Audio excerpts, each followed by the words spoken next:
Magandang araw po sa inyo, Sir JD. Matagal na po akong taga-subaybay ng channel ninyo. Ako po si Lorraine, 28 years old. Isang graphic designer na sa kasalukuyan ay naninirahan at nagtatrabaho dito sa Maynila. Gusto ko pong ibahagi ang karanasang bumago sa pananaw ko sa mundo. Bago po ang lahat, hayaan niyo po akong ikwento muna ang buhay ko bago ang mga pangyayaring iyon. Ang buhay sa Maynila para sa isang katulad ko ay isang walang katapusang trabaho. Gigising ka bago pa sumikat ang araw.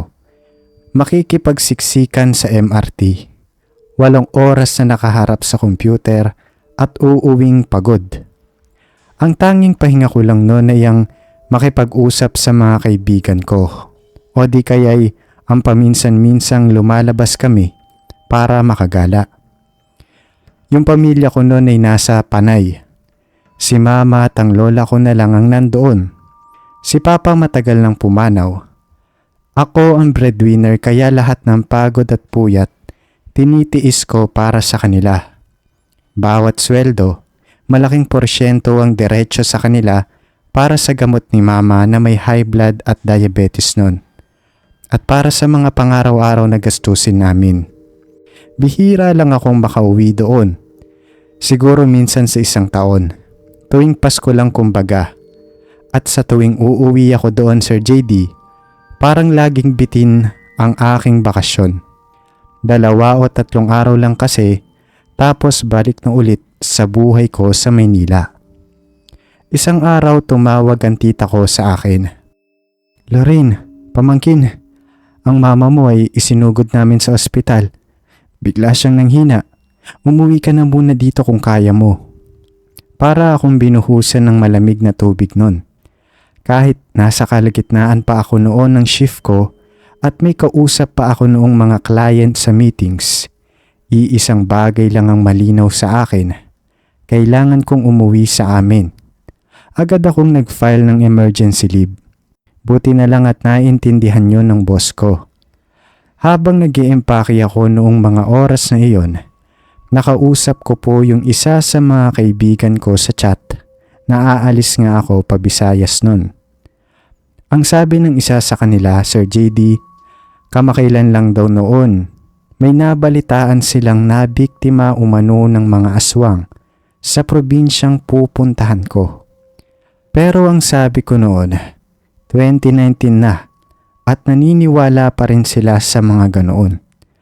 At sa tagal ko nang pabalik-balik nga sa probinsya ng nanay ko, Sir JD, minsan wala akong naranasang kakaiba doon tungkol sa sinasabi nilang aswang. Para sa akin ng mga aswang noon, tik-tik at manananggal ay mga kwentong pambata lang. Mga panakot para umuwi kami ng maaga noong mga bata pa kami. Lumaki ako sa syudad. Ang kinakatakutan ko dito ay mga holdapper sa rekto. Hindi mga nilalang na lumilipad daw sa gabi. Ang biyahe papuntang probinsya ay mahaba, pero para sa akin ay isang malaking kaginhawaan iyon. Mula sa eroplano, tanaw ko ang malawak na berdeng mga palayan. Paglapag ko pa lang sa airport, sinalubong na ako ng preskong hangin at hindi amoy ng usok. Medyo maalinsangan ang panahon noon. Pero malalaman mong nasa probinsya ka kung maaamoy mo ang amoy ng lupa at kasama ang halimuyak ng iba't ibang mga halaman. Mapapasabi ka talaga na ibang-iba ito sa Maynila. Diretso ako sa ospital noon. Nakita ko si mama na nakahiga at maputla siya nun. Sabi ng doktor bumaba daw ang potassium niya at kailangan lang ng pahinga at tamang gamutan. Nakahinga ako ng maluwag dun.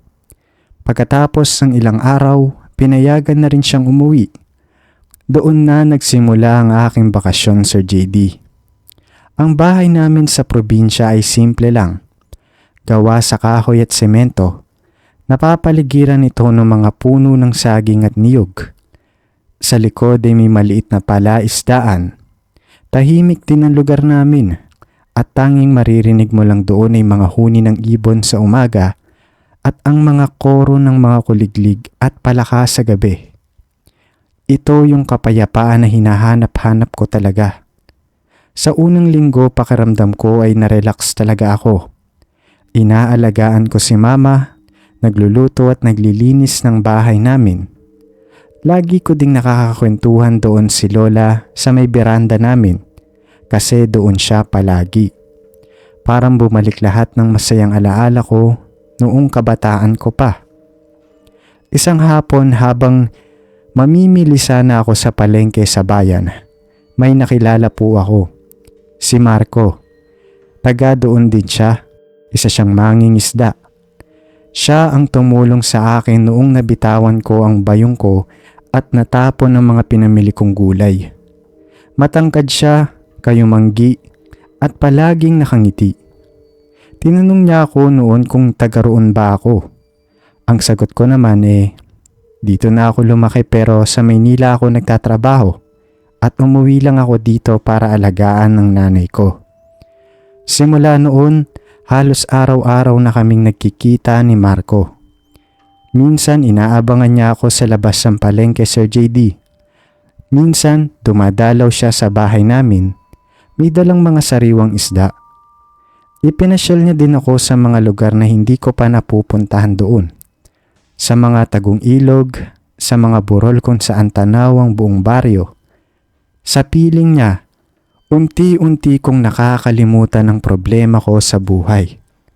Sa piling ni Marco, parang ayoko nang umalis ng probinsya namin. Pero habang tumatagal, may mga napapansin akong kakaiba sa mga nagdaang araw habang nandoon ako. Si mama imbes na lumakas, parang mas lalong nanghihina pa. Sa umaga medyo umaayos ang pakiramdam niya. Nakakapagsalita at nakakakain pa siya. Pero pagdating ng gabi, Sir JD, ay bigla na lang siyang namumutla. Nanlalamig at laging nagre-reklamo na may mabigat daw na laging nakadagan sa dibdib niya. Dinala namin siya noon ulit sa doktor. Pero normal naman daw po ang lahat ng resulta ng laboratory test niya. Gabi-gabi nakakarinig na din ako ng kakaibang tunog nun. Noong una hindi ko pinapansin. Iniisip ko na mga alagang hayop lang ng mga kalapitbahay namin. Pero may isang tunog na paulit-ulit kong naririnig noon. Noong bata pa ako, Sir JD, ang tawag nila doon ay tunog ng tiktik na parang ibon. Kapag malapit daw ang tunog nito, sabi ni Lola, malayo pa daw ang tiktik. Pero kapag mahina na at parang nasa malayo ito, doon ka na daw dapat kabahan. Dahil ibig sabihin nun, nasa malapit na lang ang tiktik. Hindi ako naniniwala doon noong bata pa lamang ako, Sir JD. Naaalala ko pa nga sinasabi ko sa lola ko, baka mga kuwago lang iyon, na uso sa lugar namin noon. Pero ang nakapanindig balahibo sa akin noon, nang sumagot si Lola at sinabi nitong sana nga kuwago lang nga daw iyon. Isang gabi malakas ang ulan noon. Nasa kwarto ako, nagse-cellphone, habang mahimbing na natutulog si mama sa kabilang kama. Nang biglang kumahol ng malalakas ang mga aso ng kapitbahay namin. Hindi lang basta kahol iyon, Sir JD, kundi parang may nakapasok sa teritoryo nila. Sinundan pa iyon ng pagaspas ng isang bagay na malaki sa bubong namin. Tapos parang may mabigat na hayop na dumapo mismo sa bubong namin. Doon na nagtayuan ang mga balahibo ko. Dahan-dahan akong sumilip sa bintana pero wala naman akong makita kundi ang dilim at ang buhos ng ulan. Kinabukasan nun kinausap ako ni Lola. Lorin, apo, kailangan nating bantayan ng mama mo. Sabi niya habang nagpuputol ng mga tangkay ng bayabas na may mga dahon pa. Nagtanong naman ako kung bakit. Ang sabi niya, may umaaligid daw sa amin. Seryoso ang mukha niya nun, Sir JD. Kasabay nun, sinabit niya ang mga sanga ng bayabas sa bawat bintana ng bahay namin.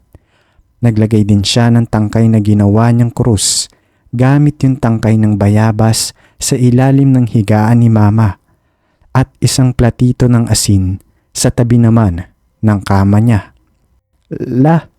Para saan po ba yung ginagawa ninyo? Tanong ko, medyo nagtataka na. Hindi naman po makakatulong yan sa sakit ni Mama. Ito apo ang tutulong sa atin laban sa sakit niya. Mariing sagot ni Lola. Sa mga sumunod na araw, Sir JD, lalong lumala ang pakiramdam ni Mama. Nagkakaroon siya ng mga pasa sa braso at binti na hindi namin alam kung saan nanggagaling. Payat na siya nun at gabi-gabi naroon pa rin ang tunog ng tiktik. Si Marco napansin din ang pag-aalala ko. Isang hapon habang naglalakad kami sa tabing dagat, naglakas loob ako magtanong sa kanya. Sabi ko, Marco, naniniwala ka ba sa mga aswang? Natigilan siya nun. Tumingin siya sa akin ng seryoso. Dito sa probinsya natin, Lorraine, may mga bagay na mas mabuting paniwalaan natin para hindi tayo mapahamak.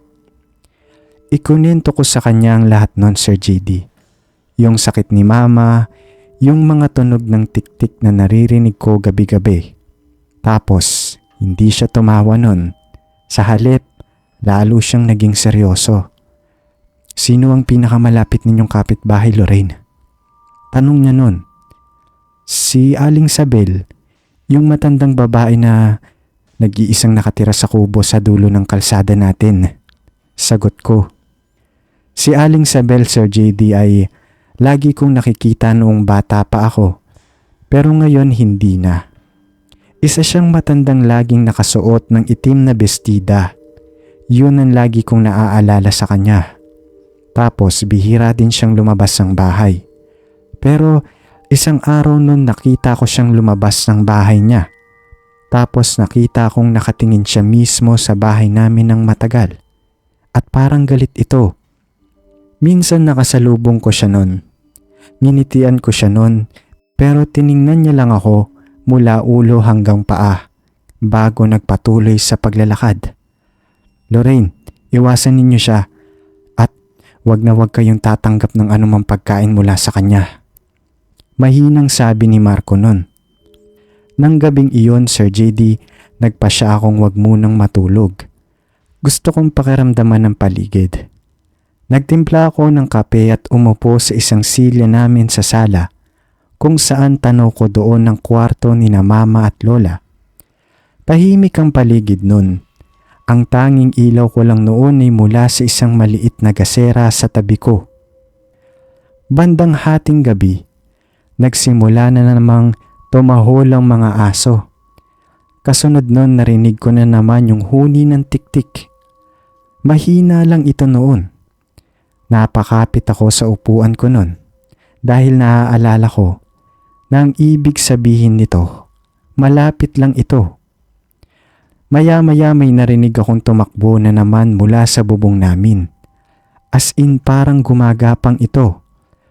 Pero maingat ito at dahan-dahan sa paggapang para hindi malakas ang magawa nitong ingay. Sinundan iyon ng isang mahinang pagkaskas ng yero na para bang matutulis na kuko ang lumilikha nun. Pumunta agad ako sa kwarto nila Mama at Lola. Buti nagising si Lola nun. Naabutan ko siyang nakaupo sa kama at nagdarasal ito at may hawak na rosaryo nun. Si Mama naman ay mahimbing na natutulog nun pero pawis na pawis at hirap huminga. Lola, naririnig niyo po ba yun? Bulong ko. Tumango lang si Lola, hindi inalis ang tingin sa bintana. Bigla may anino na dumaan sa bintana namin noon, Sir JD. Isang malaking anino yun, na mas malaki pa sa tao. Nagtago ako noon sa likod ng pinto, nanginginig sa takot. Narinig ko bigla ang mahihinang tunog na nagmumula sa bubong noon. sa tapat mismo ng kwarto namin. Pero isang tunog ang pumukaw ng pansin ko. Para kasi itong ingay na tila parang may sumisipsip. Sumilip ako sa siwang ng bintana nun. Doon sa itaas ng bubong sa madilim na parte ng bakuran namin, may nakita akong isang nilalang. Mahirap aninagin ito, pero kitang-kita ko ang dalawang mata nito na kulay pula at umiilaw yun sa dilim. At may isang mahabang bagay na parang itim na lubid na nakababa mula rito. Patungo iyon sa isang maliit na butas sa aming kisame. Isang dila pala ito. Isang napakahabang dila na parang kasing haba ng mga lubid. Hindi ko na napigilan ang sarili ko nun. Sumigaw na ako nun. Sa pagsigaw ko biglang nawala ang nilalang na iyon sa bubong. May narinig kaming malakas na pagaspas ng pakpak palayo sa bahay namin. Niyakap ako ni Lola nun. Pareho kaming nanginginig pa rin sa takot. Ginising namin si Mama. Nang tanggalin namin ang kumot niya, nakita namin sa may bandang tiyan niya, Sir JD, ang isang maliit na bilog na sugat. Sariwa pa iyon. Doon binalak ng aswang na sipsipin ng buhay ng nanay ko. Kinabukasan dumating si Marco sa bahay namin. May dala-dala siyang buntot ng pagi at isang bote ng langis na may mga ugat ng halaman sa loob nito. Hindi na siya nagtanong nun. Alam na niya ang nangyari. Kailangan niyo nang umalis dito, Lorraine, habang malakas pa ang nanay mo. Hindi kayo titigilan ng mga aswang hanggat may sakit siya. Iyon na ang pinakamahabang gabi ng buhay ko, Sir JD. Pinuno namin ang buong bahay namin noon ng bawang. Tapos nagpahid si Marco ng langis sa lahat ng bintana at pintuan namin. Ang buntot ng pagi naman na dala niya ay inilagay niya sa tabi ng higaan ni Mama. Nagbantay kaming tatlo nun, ako, si Lola at si Marco. Dumating na naman ang aswang noong gabing iyon. Ramdam naming mas galit na ito. Nalaman naming nasa paligid lang ito. Nang walang ano-ano'y kinalampag nito ang bintana namin. Tapos kinalmot din nito ang dingding ng bahay namin na gawa sa kahoy. Tapos umalingasaw mula rito ang masangsang na amoy na pumapasok pala sa mga siwang ng bahay namin. Amoy bulok na karne po iyon na may halong dugo. Sa labas noon yung mga aso ay tumigil sa pagkahol. Kundi umaululong na ito na parang natatakot na sila. Nakita ko yung aswang Sir JD sa bintana nun. Sa pagkakataong ito, mas malinaw ko nang nakikita. Hindi ako nagkakamali nun. Mukha iyon ni Aling Sabel, pero hindi na ito mukha ng tao. Ang bibig niya nun ay napakalapad na umaabot hanggang sa tenga. Puno ng matutulis na ngipin ng bibig nito. Pagkatapos, sinuntok niya ang salamin ng bintana namin at nagkaroon ito ng lamat. Hinawakan ni Lola ang buntot ng pagi at inihampas ito sa bintana. Nagdasal siya nun. Ang sabi niya, "Sa ngalan ng Diyos, layuan mo kami." Umaalingaw noon ng isang nakakakilabot na sigaw sa labas. Isang sigaw yun na hindi galing sa tao o sa hayop. At pagkatapos, tumahimik ang paligid. Hindi na kami natulog noon hanggang sa sumikat ang araw. Paglabas ko ng bahay, nakita ko ang bakuran namin. Puno ng mga gasgas sa lupa. May mga itim na balahibo din na nagkalat sa paligid. At sa tapat ng bintana ni Mama nun, may naiwang bakas ng lansa at dugo. Habang nandun ako, tumingin ako sa direksyon ng kubo ni Aling Sabel. Tapos nakita ko siya nun, nakatayo malapit sa pinto ng bahay niya. Nagwawalis ito ng bakuran na para bang walang nangyari. Tumingin siya sa akin nun, Sir JD, at sa pagkakataong iyon, nginitian niya ako. Pero isang ngiti yun na nagsasabing, "Babalikan ko kayo." Hindi na kami nagdalawang isip pa noon.